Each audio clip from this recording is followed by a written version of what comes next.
Olá, graça e paz, como é que vocês estão? Oro ao Senhor para que todos estejam bem, em nome de Jesus. Graças a Deus, mais uma semana com os nossos estudos aí na palavra do Senhor, esse privilégio de podermos ser ministrados pela palavra dele, ser confrontados, ser ensinados, instruídos, e mais uma semana, então, que em nome de Jesus a gente vai receber do Senhor uma palavra que traga direção, uma palavra que nos ensine a ser cidadãos do reino dos céus. Nós estamos vendo a sequência de bem-aventuranças que Jesus ministrou lá no Sermão do Monte, onde ele fala sobre os princípios, as leis que regem o reino dos céus e como é ser um cidadão do reino dos céus. E nós começamos a semana passada, a primeira bem-aventurança, e essa semana a gente vai ver a próxima, que está em Mateus capítulo 5, no verso 4, o Evangelho de Mateus, capítulo 5, verso 4, que diz assim: Bem-aventurados os que choram, pois serão consolados. Então aqui, Jesus estava dizendo que seria feliz, seria bem-aventurado aquele que estava chorando, porque este seria consolado. E é interessante que existe o consolo, a Bíblia ela traz essa promessa de um consolo para aqueles que estão tristes, para aqueles que estão chorando, para aqueles que estão em luto. Mas aqui o enfoque que Jesus está falando não diz diretamente de um consolo para um choro de pessoas que estão passando por luto, por exemplo, por uma tristeza nesse sentido. Aqui, a espécie de tristeza que iria produzir alegria, né? Porque bem-aventurado é alegre, é feliz. Então, existe aí um contraste, porque aqueles que choram, eles estão tristes, por isso estão chorando.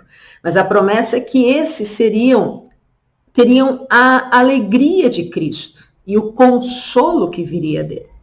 Então é importante a gente entender que tipo de choro é esse que Jesus está se referindo. E aí nós podemos entender que Jesus está se referindo aqui à tristeza, ao choro do arrependimento. Das pessoas que estão chorando por causa do seu estado de pecado, de corrupção que o pecado trouxe na humanidade, e nós podemos então linkar, né, juntar ali a primeira bem-aventurança com essa, porque a primeira bem-aventurança fala de ser pobre de espírito, humilde de espírito, quer dizer, reconhecer a nossa dependência de Deus. E quando nós reconhecemos essa dependência, reconhecemos que não somos nada e que dependemos completamente dele, então nós entendemos a nossa condição e choramos pela nossa condição, nos entristecemos por causa disso. Jesus, ele fez isso. Jesus, ele chorou pelos pecados das outras pessoas. Ele chorou pelas consequências que ele sabia que o pecado traria na vida das pessoas, o juízo, a morte. Ele chorou diante de Jerusalém, uma cidade que não o iria receber. Então estava ali trazendo uma maldição e um juízo sobre ela, e Jesus chora por causa dessa condição. E nós também deveríamos chorar pela maldade que existe no mundo, né?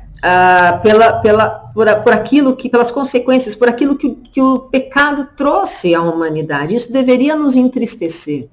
Nós deveríamos chorar por causa dessa situação. Tem um salmo muito lindo, que é o Salmo 119, verso 136, diz assim o salmista: Torrentes de águas nascem dos meus olhos, porque os homens não guardam a tua lei. Então aqui o salmista está dizendo que ele chorava porque ele olhava para as pessoas, ele olhava para a situação da humanidade e ele via que as pessoas davam as costas para Deus, eram rebeldes em relação a Deus, viviam debaixo da maldição do pecado, mas não queriam nada com Deus. que é o único que pode nos salvar das consequências do pecado, que é o único que pode nos salvar daquilo que o pecado produziu de corrupção no ser humano e a morte. Então aqui o salmista, ele olhava para a humanidade, uma humanidade caída no pecado, presa, prisioneira, escrava do pecado, e isso fazia chorar, vendo essa situação. Mas a Bíblia não fala apenas, né, de como Jesus ou o salmista, de olhar para a situação das pessoas e ver a situação terrível que elas estão espiritual e chorar por elas. Mas a Bíblia também fala de nós olharmos para nós mesmos e vermos a nossa condição e chorarmos por causa disso. O apóstolo Paulo, lá em Romanos capítulo 7, diz assim: desventurado homem que sou, quem me livrará do corpo desta morte? E nós encontramos muitos outros textos de grandes homens e mulheres de Deus, olhando para si mesmos e dizendo, existe o pecado corrompeu, o pecado me traz essas consequências terríveis, os juízos terríveis, né? E quem me livrará disso? E aí, então, vem a promessa das bem-aventuranças. Eu choro por essa situação na minha vida, mas aí, então, eu sou consolada. Por quê? Porque existe um Deus, e Ele é aquele que é todo-poderoso e que pode nos livrar do pecado. Pode nos livrar de todas as consequências do juízo do pecado sobre nós.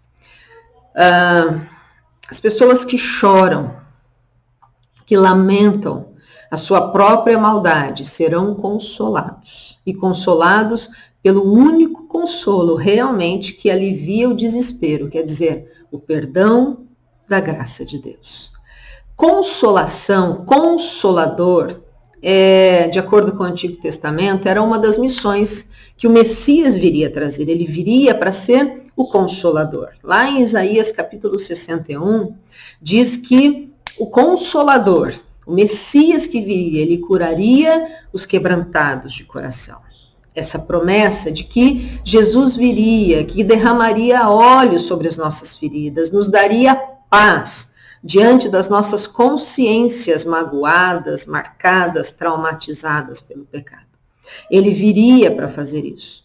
Essa é uma promessa que se cumpriu em Jesus. E ele então ali ministrando aquelas pessoas, e essa ministração chega a nós através da Bíblia, dizendo, aqueles que choram diante dessa situação, precisando de consolo, precisando do perdão, aqueles que choram porque se arrependem do mal, se arrependem do pecado, esses serão consolados. Eu trarei consolo a esses quebrantados de coração. Então, existe essa promessa do consolo sobre a nossa vida. Agora, é importante entender por que ele prometeu um consolo. Porque ele espera algo de nós. Ele espera arrependimento. Ele espera que o nosso coração seja um coração que entenda que nós dependemos da graça de Deus. Que nós erramos, pecamos, e quando fazemos isso, nós devemos nos entristecer e entender, pecamos contra Deus. Davi, no Salmo 51, depois dá uma lidinha lá, Davi, ele peca. E quando ele então é confrontado, e ele olha para si mesmo e vê a maldade que ele produziu, o pecado que ele cometeu, ele chora, ele se arrepende, e ele diz, eu pequei contra o Senhor. Ele então se arrepende, vai diante do Senhor. E ali então ele recebe o perdão, ele então recebe a graça de Deus, ele é perdoado, ele é restaurado. E é isso que essa bem-aventurança diz, desse arrependimento produzido na nossa vida. E quando nós vamos diante do Senhor, nós recebemos dele o consolo, nós recebemos dele o perdão. E existe aí uma promessa futura, que nós vemos lá em Apocalipse, capítulo 7. Que até lá, quando Jesus virá nos buscar, até lá nós estamos sujeitos, né, nós a vivermos uma vida onde erramos e aí então vem o arrependimento, chegamos até a presença de Deus, somos perdoados. Também até lá nós vamos olhar para a humanidade, chorar pela humanidade, buscar em Deus que a humanidade também venha ao arrependimento. E aí então, Apocalipse 7 diz que ele virá e ele então fará algo. Ele olhará para toda a humanidade, olhará para nós. E aí então, o final será glorioso e virá o consolo final, onde a promessa é que ele enxugará dos olhos toda lágrima. E aí então, cessará todo o choro, não haverá mais lugar para a tristeza, não haverá lugar mais para a morte, porque o pecado será totalmente extinguido da nossa vida, da humanidade. E aí então, viveremos de uma maneira gloriosa na presença do Senhor. E ele então prometeu que ele vai enxugar toda a lágrima. Mas até isso acontecer, Jesus ele nos ensinou que nós devemos compreender que o cidadão do reino dos céus é alguém que é rápido em se arrepender, que entende a sua condição de pecador e sabe que no momento que comete esse pecado, que sabe que essa corrupção do pecado, a natureza do pecado que ainda existe em nós, produz, né, ações na nossa vida que desagradam a Deus e que nós sejamos rápidos em chorar em arrependimento, em buscar o perdão do Senhor, porque a promessa é que nós seremos perdoados, a promessa é que nós seremos consolados. Que essa seja uma prática na nossa vida diária, a cada dia da nossa vida. Nós tenhamos essa certeza dessa instrução do Senhor no nosso coração. Bem-aventurados os que choram, e é necessário, então, que haja esse entendimento de quem nós somos e quanto carecemos do consolo de Deus, do perdão de Deus. Que nós também, como cidadãos do reino dos céus, olhemos para a nossa condição, mas também para a condição do mundo. E entendamos que o mundo, ele carece de Deus, ele precisa de Deus. E que nós intercedamos, que nós possamos chorar como Jesus chorou, olhando para aquelas pessoas e sabendo que elas estavam perdidas, que elas precisavam do Salvador. Que o Senhor nos abençoe, que o Senhor ministre o nosso coração de uma maneira individual. Né? Fale conosco, quem nós somos, qual deve ser a nossa postura como cidadãos desse reino, como deve ser o nosso coração.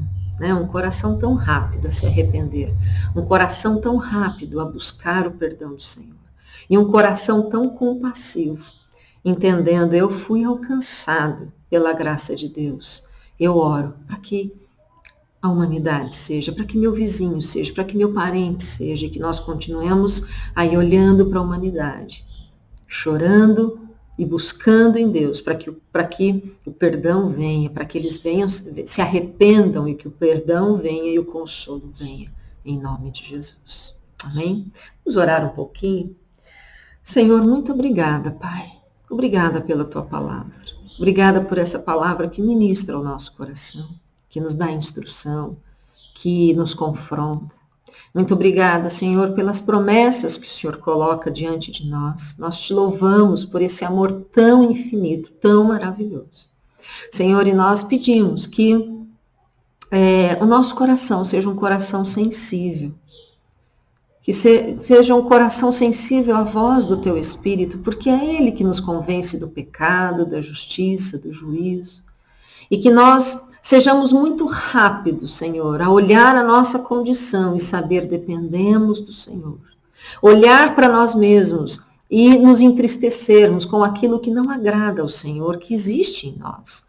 Senhor, que o pecado nos entristeça, que como Davi, a semelhança de Davi, nós possamos olhar rapidamente o que fizemos, Senhor, e nos arrepender e corrermos para o Senhor. E recebermos do Senhor o consolo e o perdão.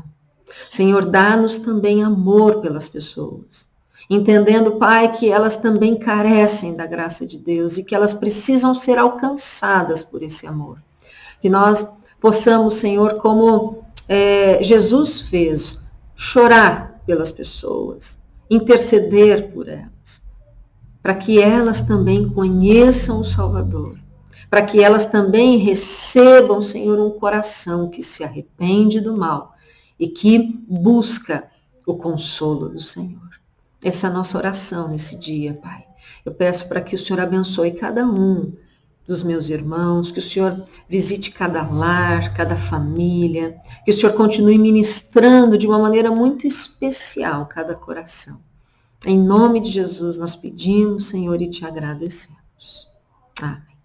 Amém? Que Deus te abençoe. Continue aí meditando sobre as bem-aventuranças, aquela que a gente viu semana passada, essa nova que a gente viu essa semana, e deixe o Senhor ministrar o teu coração. Eu tenho certeza que Ele tem muito mais a nos ensinar. Amém? Que Deus te abençoe. Se Deus quiser, a gente se vê. Tchau, tchau.